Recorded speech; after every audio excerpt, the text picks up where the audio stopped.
Sveiki visi, aš esu Evelina Šimelionė ir šiandien sceną man pakeičia nuostabi Kauno Ąžuolyno biblioteka, o vaidmuo man irgi labai patinkantis, aš tampu pokalbių moderatorė. O pokalbiai vyksta todėl, kad mes įgyvendiname labai nuostabų projektą Metai su knyga 2, kuris yra finansuojamas Lietuvos kultūros tarybos. Ir šiame projekte mes įgyvendiname 12 tinklalaidžių su skaitymo ambasadoriais ir skirtingų profesijų žmonėmis. Mes su jais kalbamės apie skaitymą, apie knygas, diskutuojame apie visokius iššūkius, sėkmes ir nesėkmes.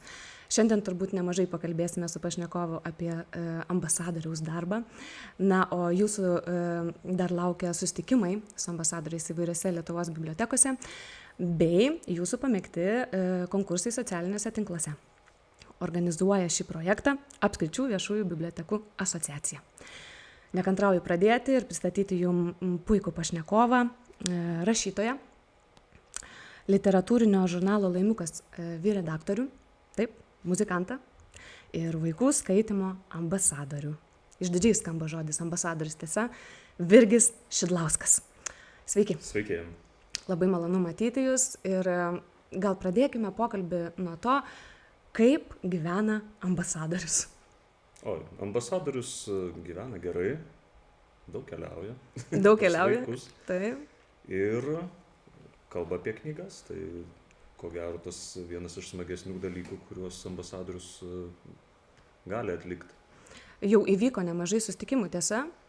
Taip, jeigu aš gerai prisimenu, tai tiesą sakant, gal jų nebedaug ir beliko, nes pagrindinė dalis įvyko pavasarį, vasarą.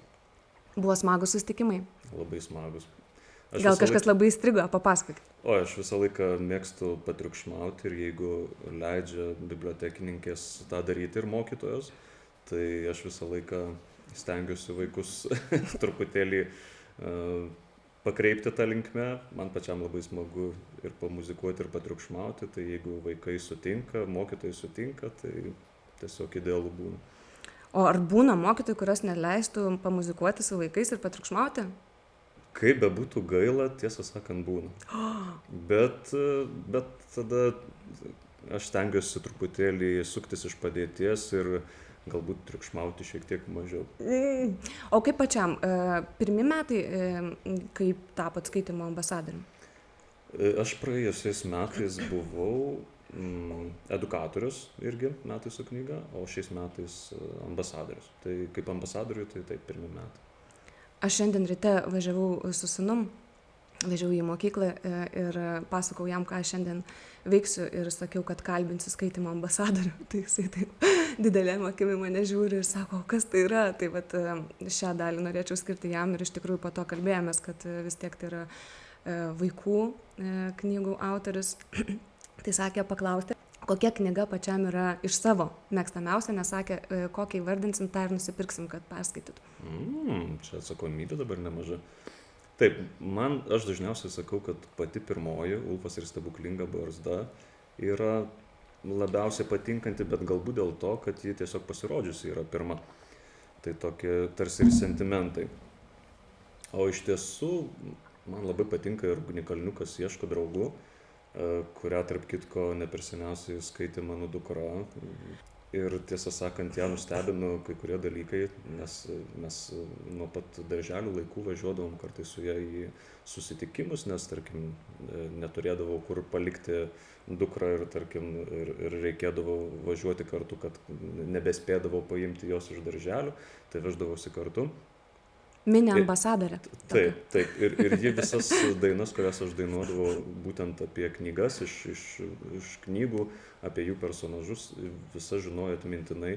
Ir ją perskaičiu šitą knygą nustebinu, kad ten yra daug frazių būtent iš knygos. Sako, taigi čia, sako, viskas iš tos knygos. Sakau, taip. Tai gerai, tai aš sūnui tada perku Ulfą, taip? Ar Ulfą reikia sakyti? Ulfa. Aš sakau Ulfa, tiesą sakant, čia toks norvegiškas vardas, gan senovinis. Kaip norvegai tarė, aš tikėčiau irgi, kad turėtų kietai skambėti. Ulfa, gerai. Ir tada Ugnikalnis ieško draugų. Ugnikalniukas, taip. Ugnikalniukas, gerai. Pasižadu, 2 bus mūsų bibliotekoje, nes iš tikrųjų, prisipažinsiu, neturime ne vienos knygos, tai dabar įsipareigoju jau. Prisiminsiu šitą. Taip. Tai nuo to rimto tokio atsakomybės, tokio ir svorio turinčio žodžio ambasadorius, pažaiskime gerai, pereikime prie vieno žaidimo. Šiaip mėgsti žaisti? Mėgstu. Gerai. Aš mėgstu savo pašnekovus visi traukti kokį nors žaidimą, tai tau irgi paruošiau tokį žaidimą, kur įsirašiau knygų personažus. Jau įto. Ir reikės pasakyti, iš kokios knygos tas personažas. Gerai. Bet čia iš mano? Ne. Gerai. Būtų per lengva. Tiesą sakant, kaip ten. Pabandom, galima ir neatspėti, tai mes čia pažymių nerašom, šiaip įdomu. Ir pasižiūrėti, nes aš tikiu, kad kai kurių knygų net automatiškai atsakysiu su autoriais. Pradedam? Pradedam. Pažaidžiam. Mažylis. Ir Karlsonas. Taip, kuris gyvena ant stogo, Astrida Lindgren, taip. Nutrūkt sprandis Bilas. Ne, šito nežinau. Gerai, po to grįšim. Tigris. Padėsiu ir Meškis. Čia iš Panama. Taip. Labai gražiai. Skribėlius. Ir su Kiškiu jie ten sėdėjo. Kiškis buvo triušis. Taip, šauniai. Gerai, dabar toks įdomesnis. Paliegėlis Babausis. Paliepė. Iš Grybų karo. Šauniai. Anika.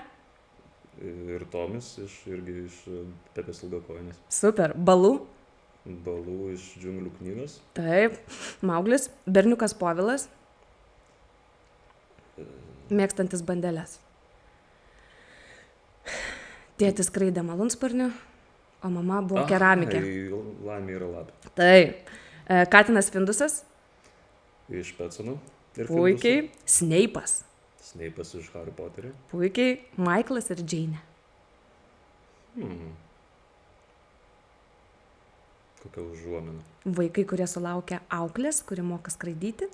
Mary Poppins. Taip.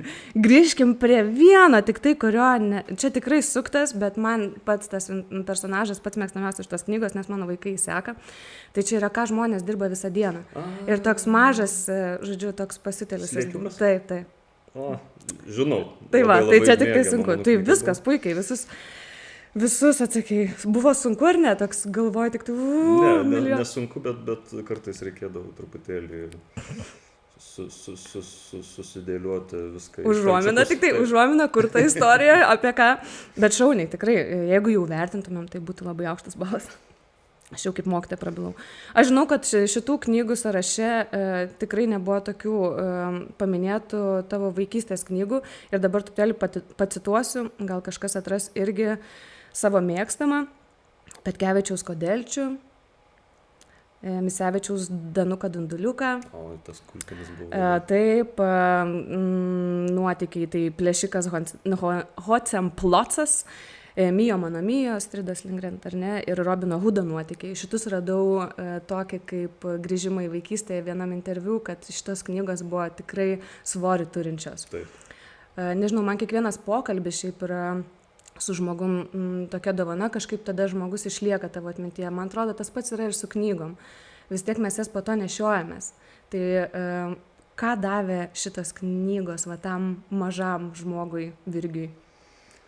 Aš toks labai fantazuoti mėgstantis buvau vaikystėje ir man šitos knygos, nežinau, gal net parodė, kad kartais tie nuotykiai tokie gali būti pašėlę, kokiu kieme tikrai nepatirsi. Ir mes patys paskui mėgindavome tuos nuotykius įgyvendinti, ten prisigamindavome lankų, šaudydavome su tais lankais, kardų prisigamindavome ir apsimesdavome, kad esame ten karžygiai senovės, arba net vieną kartą teko su vienais bičiuliais keliauti žiemos metu per mišką ir per tokias įkalnes ir mes netgi pasiklydom.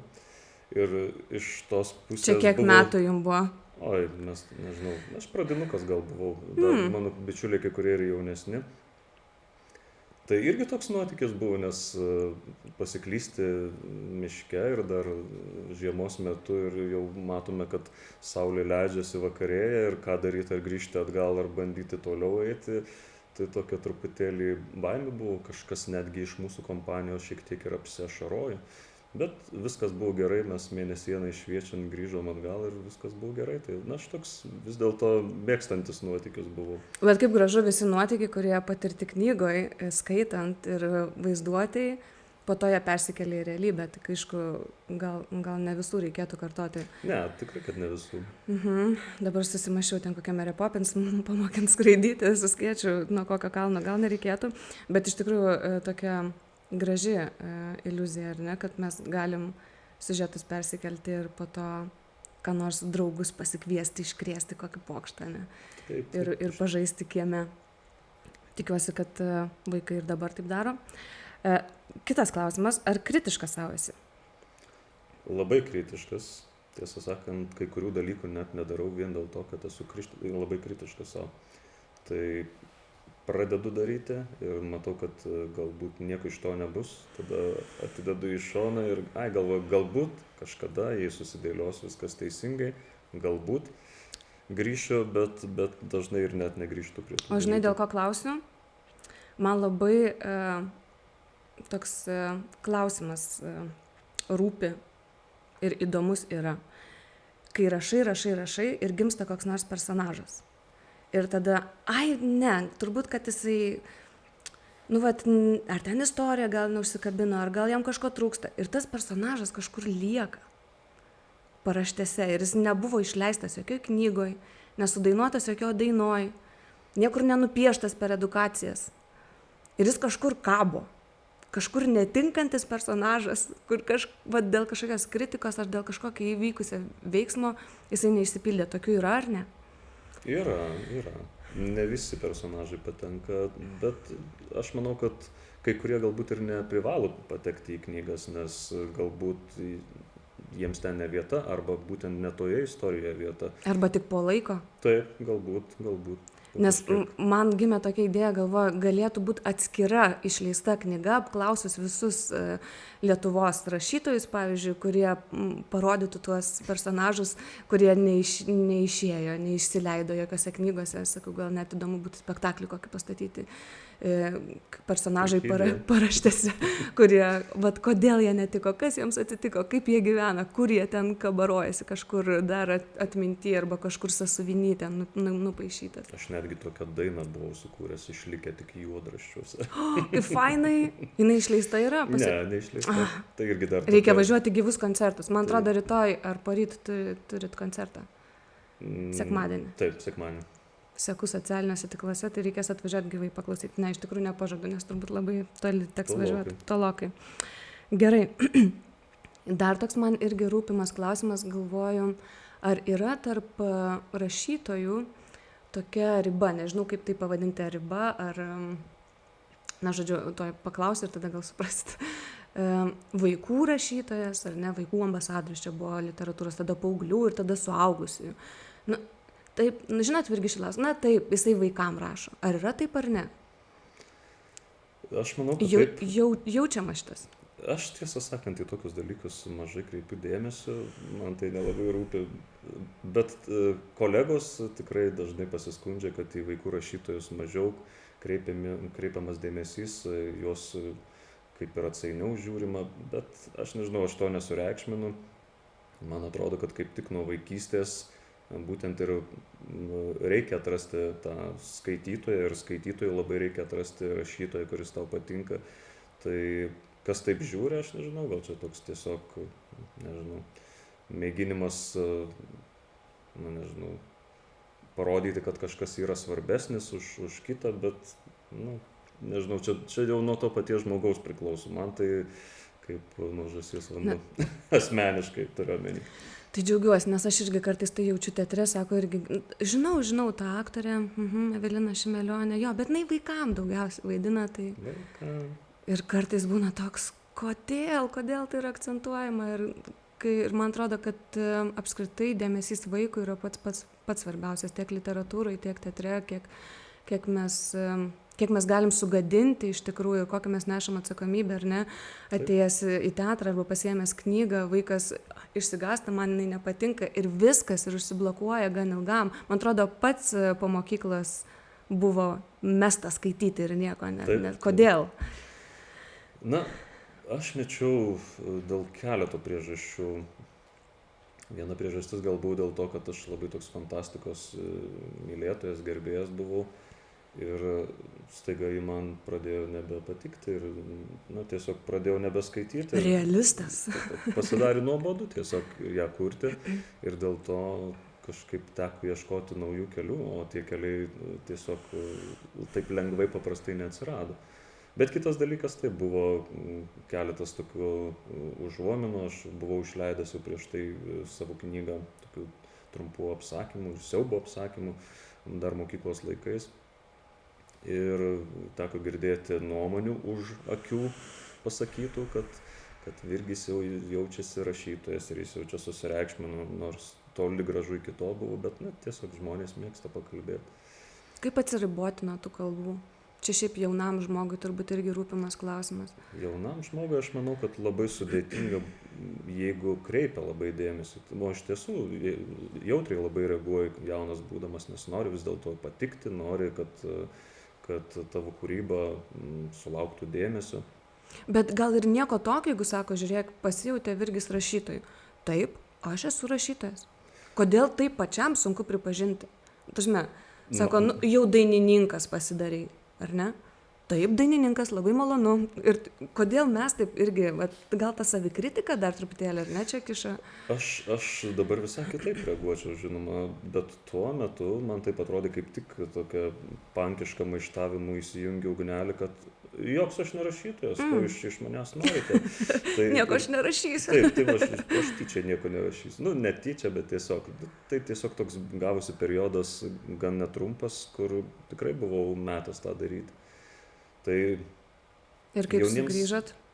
O pradėjau rašyti apie muziką, apie kitą mano gal kartais net užgožiančią rašymą meilę. Tai aš kažkaip per muziką vėl grįžau į rašymą ir visą laiką muzika mane ir lydi. Bet per muziką tai dainų tada tekstai?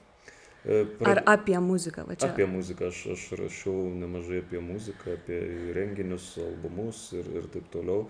Tai tokia, prie ko labai norėjosi prisiliesti, nes aš, kaip buvau paauglys, tai mano vienas iš įstabiausių idealų buvo Marijonas Mikutavičius, bet Marijonas Mikutavičius dar ne muzikantas, o tas, kuris buvo žurnalistas, muzikos žurnalistas. Tangomanija dar tie laikai. Tangomanija, tai mano čia buvo, aš stebėdavau, kaip jis laisvai elgėsi ir kaip jis puikiai valdo žodį straipsniuose, man jis buvo idealas ir aš įsivaizdavau, kad visa žurnalistika tokia yra ir labai norėjau tapti žurnalistą, bet paskui supratau, kad tam reikia ir daug labai pastangų, galbūt net iki to aš nepatempsiu. Ir kitas dalykas, kad tiesiog ta žurnalistika nėra tokia romantiška.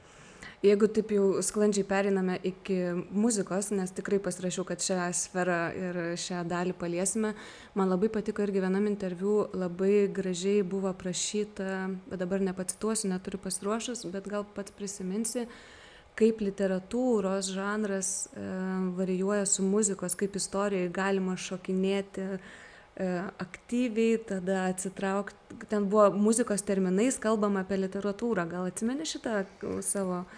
Taip, aš dažnai su vaikais tokį darau eksperimentą, pasakoju jiems apie tai, kad tarsi kaip ir literatūrinėme kūrinyje reikalinga vieta, aplinkybės, pagrindinis herojus, tai muzikoje lygiai taip pat viskas susideda iš tam tikrų pagrindų ir jeigu jų nebūtų, arba jie būtų visiškai kitokie, tada dainos, muzika būtų visiškai kitokia. Tai tarkim, jeigu aš dažnai juokauju iš savo personažų, dabar mes kartais su vaikais kuriame grupę, aš iš savo personažų su vaikų pagalba. Ir aš jiems būtent taip ir pasakoju, kad įsivaizduokite, jeigu jūsų būgnininkas bus, tarkim, Ulfas, kuris buvo toks išdykęs, pašėlęs, tai vadinasi, jis ir turėtų būgnus mušti.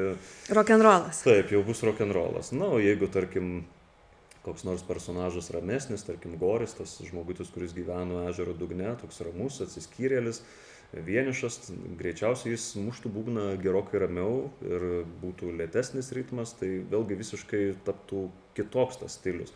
Tai nuo to viskas priklauso ir apskritai muzika ir literatūra daug labai turi panašumų, gal dėl to man ir viena ir kita labai ir patinka. Kaip atsirado muzika pačio gyvenime? Oi, muzika aš, jeigu nuo klausimo, tai labai pamėgau, lygiai taip pat kaip knygas. Klausydavau, kas ko gero dabar jau nebebūdinga, klausydavau visas dainas iš eilės, visus albumus iš eilės, nieko nepraleisdamas.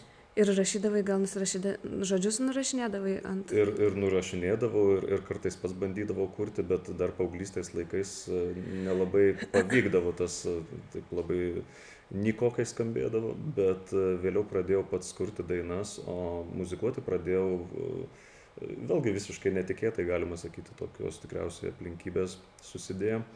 Mano viena klasiokė norėjo išmokti gitarą, bet tada, kaip reikėjo eiti jau mokytis, aš nuėjau, o ji negalėjo, ir aš nuėjau, man prie rankų gitara prilipo, o ji taip ir net nepradėjo groti. Lemtis. Tai va, skamba taip labai lemtingai, bet tiesą sakant, panašiai ir buvo. Nes tada pajutau, kad tai tikrai tas instrumentas, kurio norėčiau groti, ir kad noriu groti ne tik tai svetimas dainas, bet pasirodo ir galiu pats savo sukurti. Tai po mėnesio laiko aš jau pirmą savo dainą sukūriau. Aišku, taip negrabiai, tokiais netašytais dar vos suimamais akordais, bet turiu galvoje, kad kažkas jau viduje kaupėsi ir reikėjo iš karto. Visa ta vaizduotė vaikystėje sukaupta taip. Ir visos knygos. Puiku. Šiaip skaitydama ir ruošdamasi šiam pokalbiui pastebėjau, kad visose interviu visos Virgio Šidlausko mintis dažniausiai būna labai pozityvios. Na, toks pozityvus žmogus. Aš galiu pacituoti truputėlį, ypač apie skaitimą, čia tokią citatą iš vieno interviu. Neprisimenu, kad man būnant vaikų bendramžiai būtų buvę tokie aktyvūs skaitytojai, kokie yra dabartiniai vaikai. Ir ko gero prie to daugiausiai prisidėjo ne tik skaitymo skatinimo programos, bet ir sąmoningi tėvai, rūpestingi mokytojai ir tikrai nuoširdžiai savo darbą dirbantis bibliotekų darbuotojai. Buvo tokie žodžiai? Taip. Ir yra turbūt, ar ne, nes taip, link čia.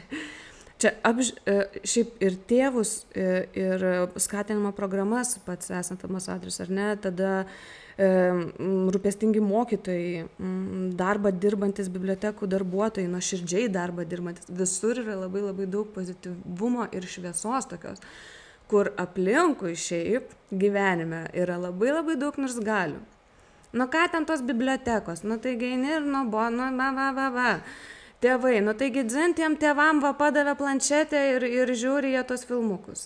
Mokytojai, nu taigi jie pervargę visiškai, jie nieko nenori ten mokyti, užsikasę darbais, atlyginimai maži ir ten pamirška apie tą mokymą. Niekam nieko neįdomu. Ir dar skaitimo skatinimo programos. Tai čia vienas iš svarių projektų, turbūt metai su knyga.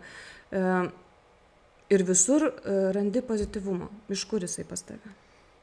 Čia galbūt ne iš manęs tas pozityvumas, galbūt aš tiesiog matau tuos teigiamus pavyzdžius ir jie kartais netgi mane patį apstulbina. Aš kai kuriuos mokytojus, kai pamatau, kaip jie stengiasi, kiek jie įdeda darbo, kad vaikai pamėgtų skaityti. Na, iš tiesų, turiu omeny ne žaidybiškai bando apžaisti, kad vaikas įsitrauktų ir ne taip, kad tiesiog aš pasakiau, turite perskaityti tiek ir tiek puslapių ir visi tada klusniai klauso, bet tiesiog bando vaiką sudominti, siūlo įvairią literatūrą, tai man tai tiesiog yra žavu, nes kartais atrodo, kad tikrai net nėra prasmės, nes kai kurie tikrai nelinkę to daryti. Čia vaikų reikalas, jeigu tėvai nesirūpina, kodėl aš turėčiau rūpintis. Mokytojai sako, jeigu tėvai nesirūpina, tai ir ko mums rūpintis, ir toks užburtas ratas. Taip. Tai man labai gražu būna, kaip ir tėvai atveda savo vaikus ir dar jeigu ateina kartu ir pakalbina ir mes galime pakalbėti apie tas pačias knygas, apie skaitymą, tai man širdis medum apsala. Ir bibliotekos dar, ar ne? Ir bibliotekos labai, iš tiesų, šiais laikais bibliotekos, tai, tada, kaip aš skaitydavau knygas, tai iš tiesų turėdavai pats ieškotis, retai ten galbūt ten kas tau padėdavo, jeigu paprašydavai padėdavo. O šiais laikais, nežinau, bibliotekininkės tiek įdeda pastangų, tiek parodo įvairiausių ne tik tai knygų, žanrų, stilių, bet ir apskritai, ką gali veikti dar. Ir mažose miesteliuose dar biblioteka yra, kiek man teko lankytis, dar ta vieta, kur vaikai gali susirinkti po mokyklos ir būti, ir žaisti, ir ten tokia bendruomenė telkėsi.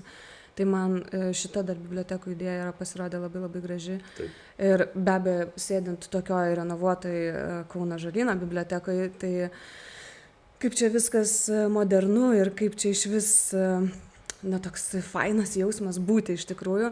Tai prisimenu, šiais metais Preiloje teko nemažai dirbti su vaikais ir šalia buvo biblioteka Preilos, tokia nedidukė, ir ten eidavom pasimti su sūnum knygų, kad paskaityti vasaros užduotis, reikia reflektuoti knygas. Ir ateinu ir matau bibliotekininkę tą lapelį tokį, kur ranka rašo, kokią knygą pasiėmė, mano parašiukas. Ir sakau, dar yra tokių, kaip faina prisiminti, nes čia mano vaikystės biblioteka. Sako, na taip, mus turi čia suskaitmenint, bet dar ne. Tai aš dar taip pasidžiaugiau, kad dar matau tą lapelį, ranka rašytą. Tai tokia nostalgija šiek tiek.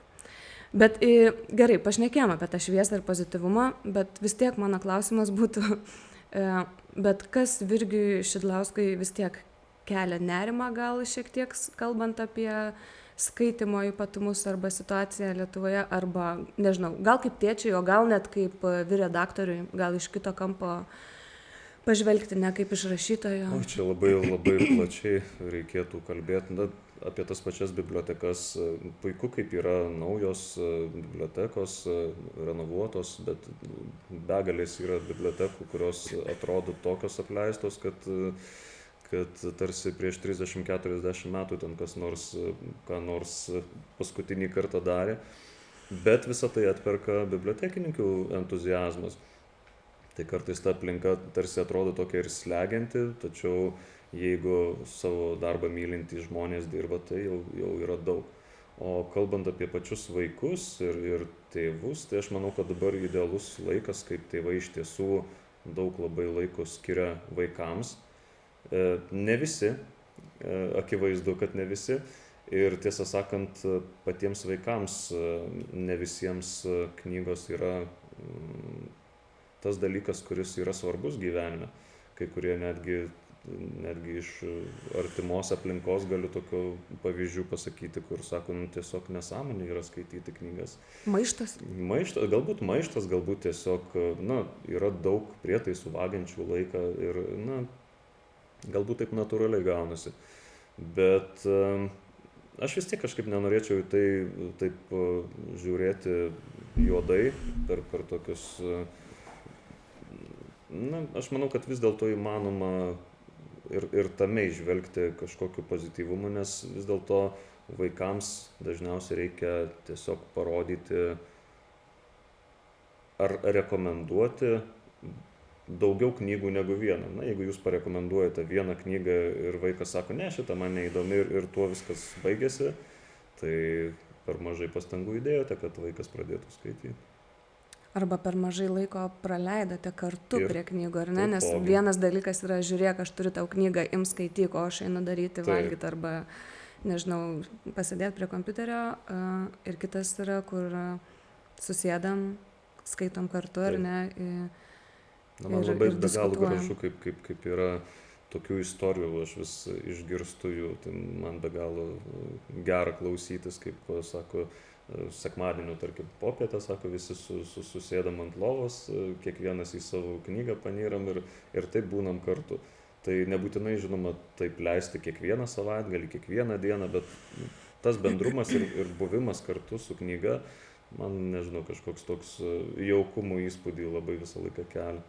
Ir labai daug priklauso nuo tėvų, aišku, ir nuo mokytojų, ir nuo bibliotekininkų, bet vis tiek pati pradžia yra šeimoje, tiesa, ir ta patirtis turbūt pats, kurią turi namuose, kad kartu tai darome, nuolatos tai darome ir mylime tai, ką darome, ar ne, tada vaikai mato pavyzdį iš tėvų.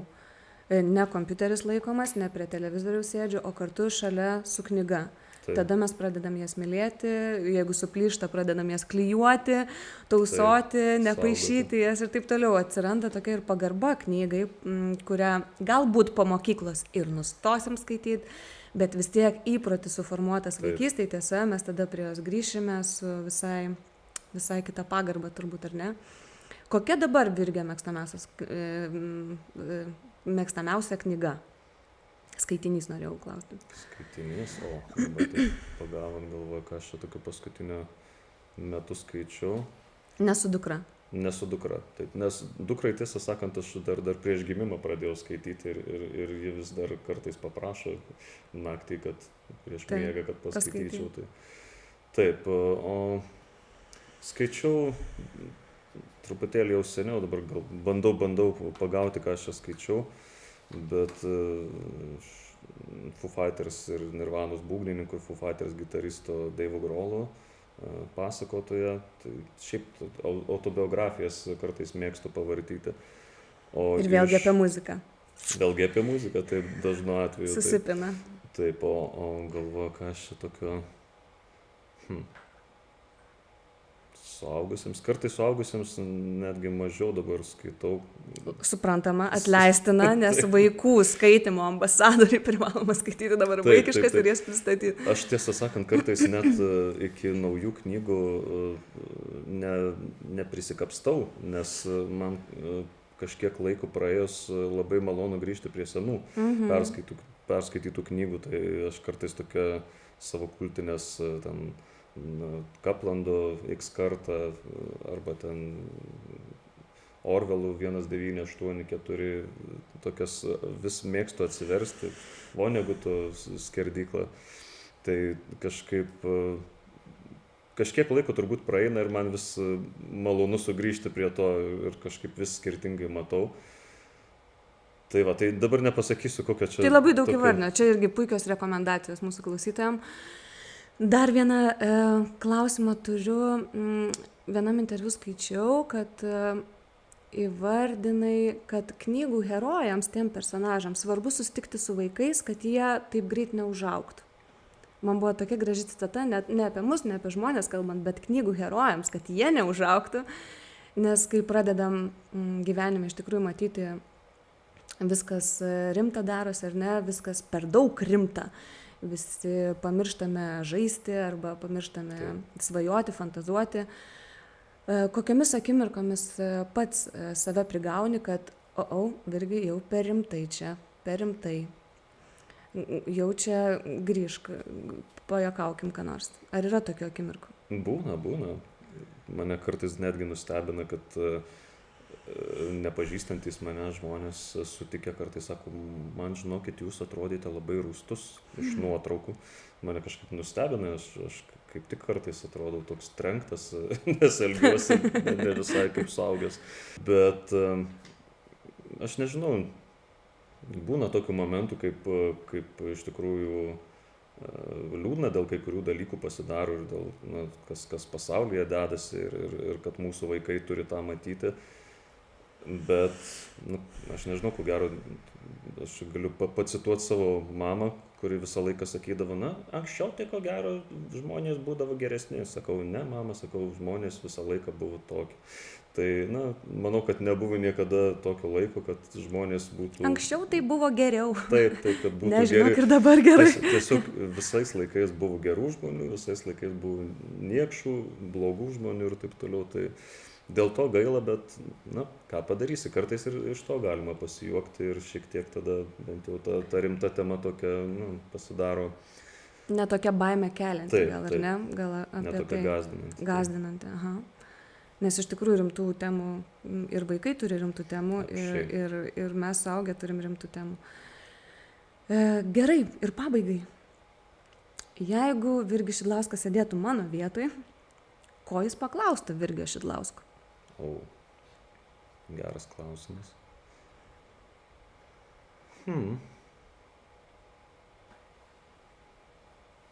Kadagi pagaliau įrašysiu muzikos albumą? Taip ir galvojau kažkodėl, nes aš buvau pasirašęs prie muzikos temas, bet mes neapčiapiam. neįsiplėtė muzikos temai, bet iš tikrųjų labai labai linkiu tą padaryti. Labai labai. Nes aš irgi tuo degu viduj noriu, tai visą laiką linkiu žmogui to, ko pats norėtum, tai taip nuoširdžiai linkiu ir taip tikiu, kad tai ir pavyks ir klausytojai klausysis kurtos muzikos, kurtų dainų tekstų ir sutiks ne vienam dar susitikime jūs bibliotekose ar ne tik, ar renginiuose, ar knygų mugėse. Tai labai ačiū už pokalbį. Ačiū Jums labai. Gal norit ką nors dar palinkėti žiūrovam? Norėčiau palinkėti saugoti, branginti ir skaityti knygas. Puikiai pabaiga. Ačiū. Ačiū Jums. Ačiū, mieli klausytojai.